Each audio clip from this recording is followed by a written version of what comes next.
ಕರ್ನಾಟಕದ ರಾಜಕೀಯದಲ್ಲಿ ತೀವ್ರ ಕುತೂಹಲ ಕೆರಳಿಸಿದ್ದ ಎರಡು ಕ್ಷೇತ್ರಗಳ ಉಪಚುನಾವಣೆ ಫಲಿತಾಂಶ ಮಂಗಳವಾರ ಪ್ರಕಟವಾಗಿದೆ.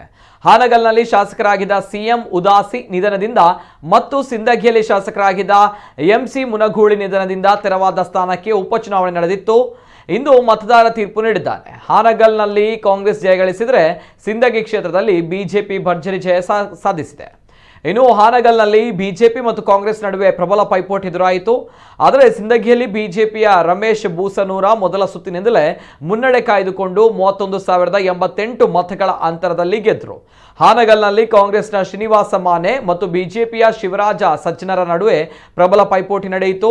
ಅಂತಿಮವಾಗಿ ಶ್ರೀನಿವಾಸ ಮಾನೆ 7,598 ಮತಗಳಿಂದ ಗೆಲುವು ಸಾಧಿಸಿದರು. ಈ ಮೂಲಕ ಮುಖ್ಯಮಂತ್ರಿ ಬಸವರಾಜ ಬೊಮ್ಮಾಯಿ ತವರು ಜಿಲ್ಲೆಯಲ್ಲಿ ಪಕ್ಷದ ಅಭ್ಯರ್ಥಿ ಸೋಲು ಕಂಡು ಮುಖಭಂಗ ಅನುಭವಿಸಿದರು.